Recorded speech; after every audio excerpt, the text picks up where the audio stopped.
구약성경 욥기서 20장 1절에서 11절까지입니다.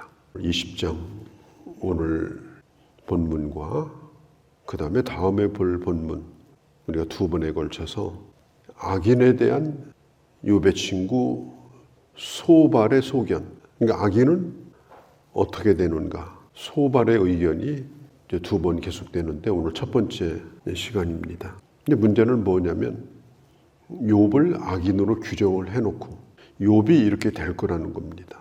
이 소발이 얘기하고 있는 것처럼 나는 지금 내가 하는 이 말은 아주 지혜로운 말이다, 옳은 말이다. 소발의 말을 들어보면 틀릴 말이 없어요. 그런데 지금 그 앞에 욥 한 사람을 놓고 네가 그렇게 될 거다, 지금 그렇게 얘기를 하고 있기 때문에 소발의 의견이 이게 문제가 좀 있는 것입니다. 소발은 이제 나이가 좀 어린 편이에요. 소발이라는 이름의 뜻이 어린 새라는 의미가 있는데 다른 친구들보다는 조금 나이가 어리고 그 다음에 성격이 좀 직설적인 면이 좀 있습니다. 이 얘기를 좀 들어보면은 11장 2절에서도 말이 많으니 내가 어찌 대답하지 않겠느냐, 네가 그렇게 말을 많이 하니까 내가 지금 말을 하지 않을 수가 없다. 11장에서 소발이 그렇게 얘기했고요. 오늘 2절에서도 내 초조한 마음이 나를 대답하게 하나니, 이 말이 뭐냐면 지금 내가 견딜 수가 없다는 거예요. 너의 말을 가만히 듣고 있다 보니까 내 마음이 지금 초조해진다. 그러면서 2절 끝에 내 중심이 조급하다. 내가 지금 많이 참고 있는데 더 이상은 내가 못 참겠다. 너는 악인이고, 그리고 지금부터 내가 하는 이 악인이 받아야 될 이런 결과, 이런 심판은 바로 너에게 준비된 것이다. 참 어떻게 보면 정말 무서운 말이죠. 이 악인에 대한 이 선고를 소발이 지금 하고 있는 거예요. 그가 하나님의 자리에 서서. 그런데 이게 틀린 말이 아닌데 한번 생각해 보세요. 이 고시 공부하는 사람이 율법전서를 공부를 합니다. 책을 사람 키만큼 쌓아놓고서 몇 년 동안 공부를 해요. 거의 다 외우다시피 합니다. 근데 문제는 뭐냐면 그 책을 다 외우다시피 해도 이 고시 문제가 이렇게 나와요. 이러이러한 사람을 재판을 할 때 어떻게 판결을 하겠느냐, 이렇게 문제가 나와요. 이제 실제로 이제 판사가 돼가지고 이제 법을 적용할 때 법이 이러니까 당신은 몇 년형이다, 이렇게 단순한 죄가 없어요. 얼마나 많은 고민을 하고, 또 혼자 고민하는 것이 아니라 그 사건을 맡은 사람들이 이 법전을 펼쳐놓고서 고민을 해요. 죄인 것 같기도 하고 아닌 것 같기도 하고.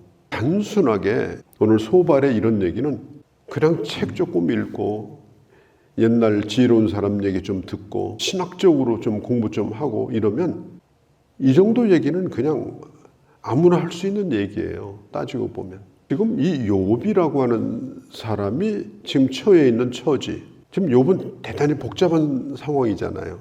그 사람에게 내가 알고 있는 이 지식, 내가 알고 있는 이 신학적인 입장을 어떻게 적용을 해야 되는가 하는 고민이 전혀 없어요.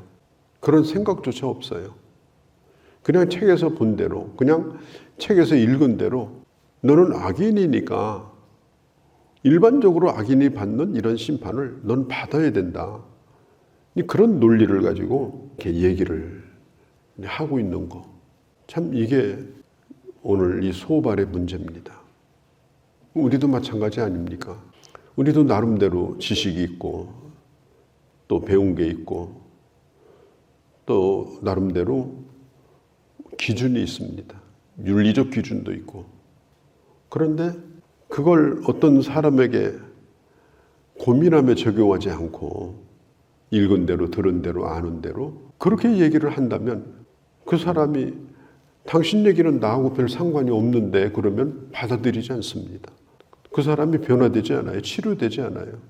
지금 욥의 친구들이 지금 하는 이런 행동들이 바로 이런 행동이에요.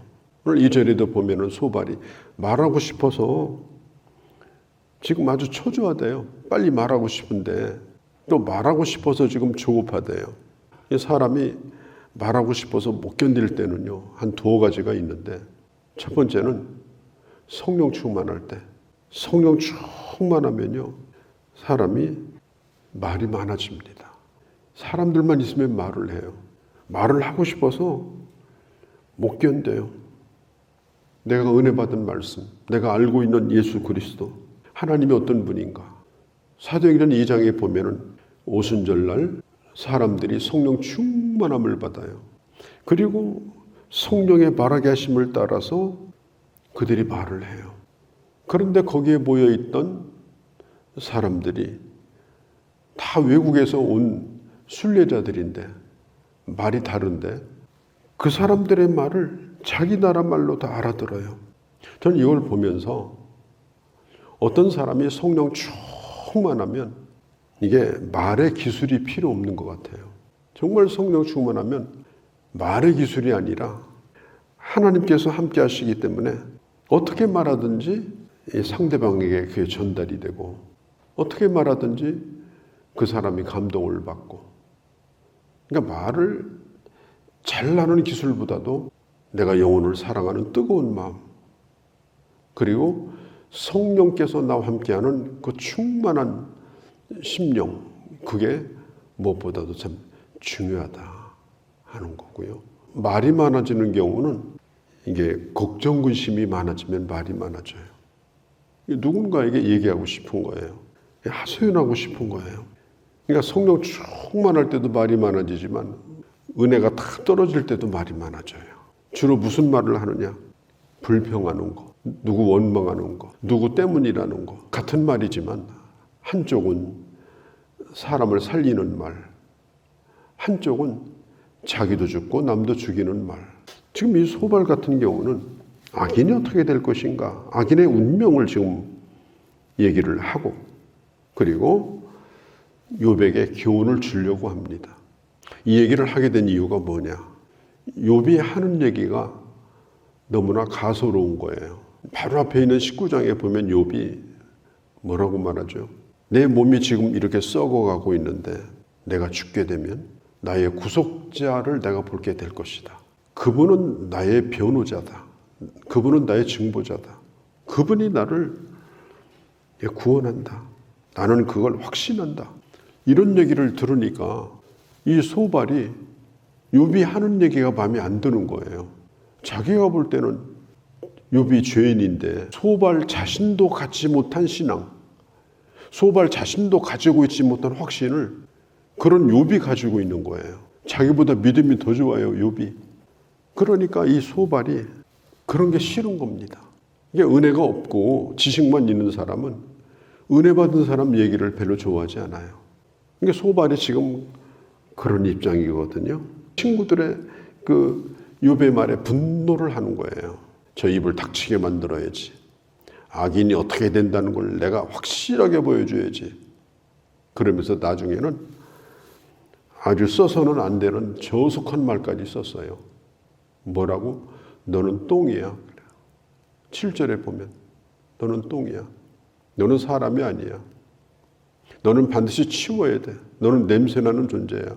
네가 없어진들 이 세상 어느 누구도 그가 어디 있었느냐 묻는 사람도 없을 거야.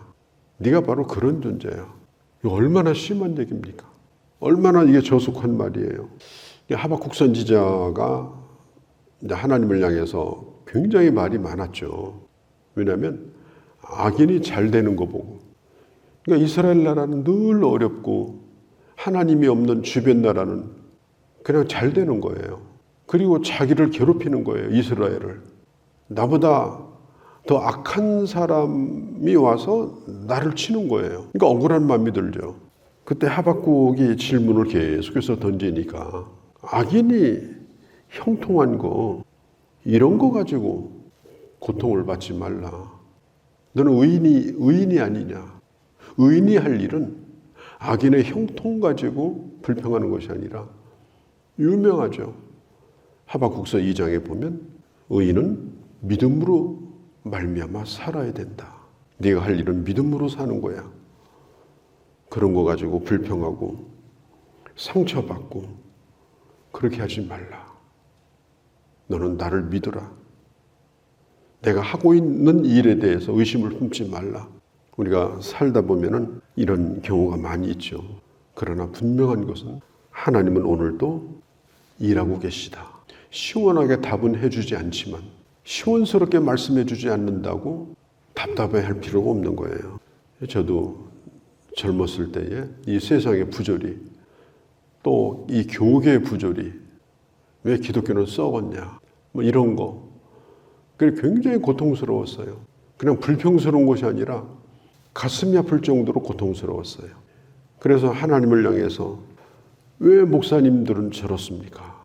그리고 왜 이 대한민국은 저렇게 이상한 사람들이 나타나서 대통령이 되고, 엊그제 군인이었다가 갑자기 대통령이 되고, 왜 저 얼굴을 내가 날마다 보고 살아야 됩니까?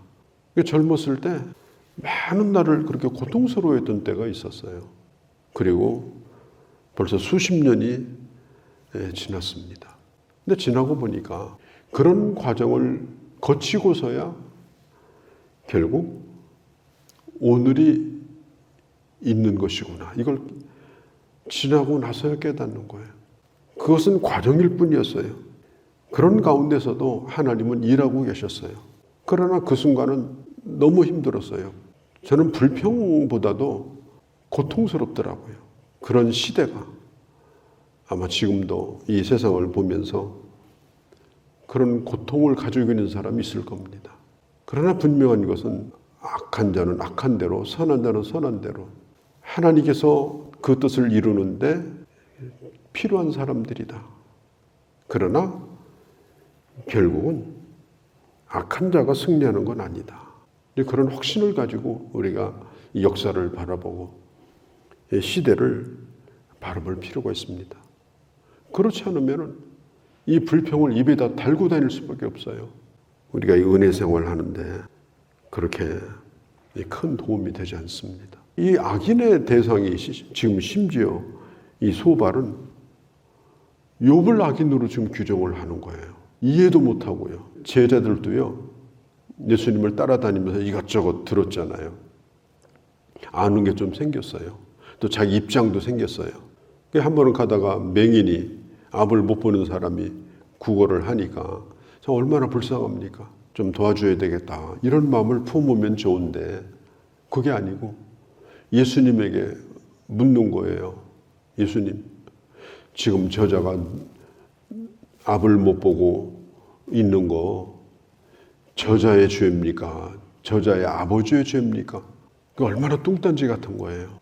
지금 그 사람은 너무 배고파서 부끄러운 걸 무릅쓰고 구걸을 하는데 신학적인 논쟁, 그건 신학적인 것이거든요. 누구의 죄인가? 그걸 지금 예수님에게 묻는 거예요. 그러니까 제자들도 좀 안다는 거죠.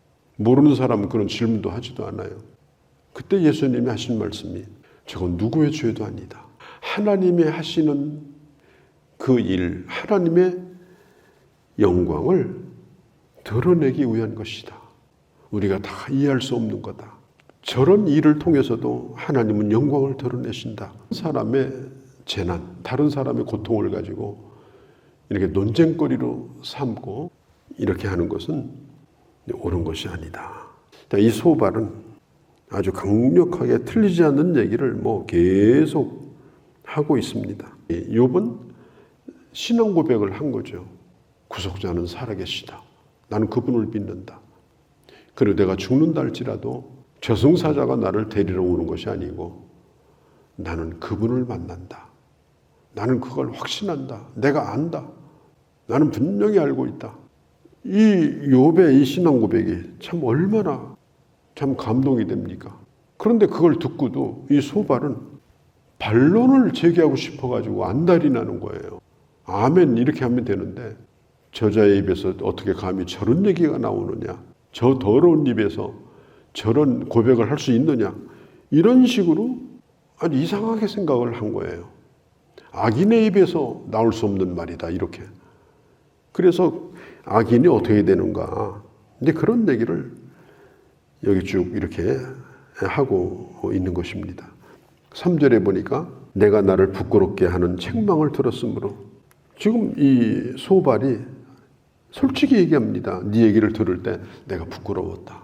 네가 그런 신앙 고백을 할 때 내가 부끄러운 생각이 들었다. 거기까지는 참 좋아요. 책망을 들었으므로. 그런데 나의 슬기로운 마음이 나로 하여금 대답하게 하는구나. 그런 생각이 잠깐 들었지만 나는 너보다도 더 슬기롭다. 너보다도 더 잘났다. 그래서 내가 지금 말을 좀 해야 되겠다. 너의 말을 더 못하게 만들어야 되겠다. 우리가 부끄러운 마음이 들면 내가 그랬었구나. 예? 그리고 그걸 받아들이고 아멘으로 응답하면 얼마나 좋겠어요. 그게 비록 욥의 말이라 할지라도. 그런데 부끄러운 생각이 들었지만은 오히려 욥을 공격하려고 하는 마음이 더 컸던 것입니다. 그러면서 6절 7절에 보면 존귀함이 하늘에 닿고 그 머리가 구름에 미칠지라도, 이게 무슨 뜻인가 하면요, 지금 욥 네가 아주 교만해가지고 그런 얘기를 한다는 거예요. 우리가 신앙 고백을 하는 게 교만해서 하는 게 아니잖아요. 우리가 은혜 받은 얘기를 하는 게 교만해서 하는 얘기가 아니잖아요. 내가 가지고 있는 신앙이에요. 내 믿음이에요. 그런데 그런 얘기를 어떻게 너 같은 사람이 저런 얘기를 하냐 이러면 안 되는 거예요. 그건 그 사람의 고백으로 인정을 해줘야 되는 거예요. 그런데 소발은 네가 교만해서 그렇게 하는 거다. 머리가 구름까지 지금 미칠지라도, 꼭 바벨탑 얘기하는 것 같죠. 너는 7절에 너는 똥과 같이 망할 거다. 너는 찌꺼기다. 악취를 내는 자다. 너의 존재는 빨리 사라져야 된다. 험한 말을 하게 됩니다. 욥은 똥과 같은 자가 아닙니다. 하나님 앞에 보석과 같이 빛나는 자입니다. 마지막에는 별과 같이 빛나는 자입니다. 하나님이 인정하신 자입니다. 사람이 판단하는 것과는 전혀 다른 생각을 하나님이 가지고 계십니다. 그 사람이 겪는 일을 보면서 그 사람을 평가하고 비난하고, 우리가 그렇게 하는 것이 얼마나 어리석은 것인가 하는 것을 알 수가 있습니다. 우리 예수님도 33살에 돌아가셨는데 어떻게 보면은 우리는 그보다도 얼마나 많이 살았어요. 훨씬 더 많이 살았잖아요. 그러나 우리 주님은 인생이라는 건 꿈과 같다 이렇게 말하지 않고 내가 다 이루었다. 그것도 십자가 위에서 사람들이 다 예수님을 욕하고 비난하고 지나가는 나그네도 침 뱉고 지나가고, 그 현장에서 주님이 하신 말씀이 내가 다 이루었다. 사람의 판단이 중요한 것이 아닙니다. 사람의 평가가 중요한 게 아니에요.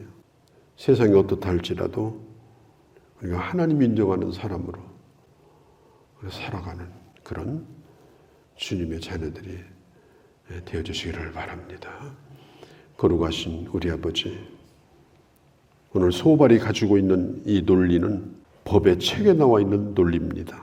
그러나 욥에게 너무나 쉽게 아무 생각 없이 이해도 없이 적용을 하다가 결국은 그는 언어의 폭력을 가하는 가해자가 되고 말았습니다. 하나님, 우리가 언제나 주의 마음을 품고 주님을 바라보게 하시고 또 다른 사람을 향하여 내가 가지고 있는 지식을 적용할 때 긍휼의 마음, 성령이 주시는 마음으로 아버지 하나님, 형제를 바라보는 저희가 되도록 은혜 베풀어 주옵소서. 우리 주 예수님의 이름으로 기도하옵나이다. 아멘.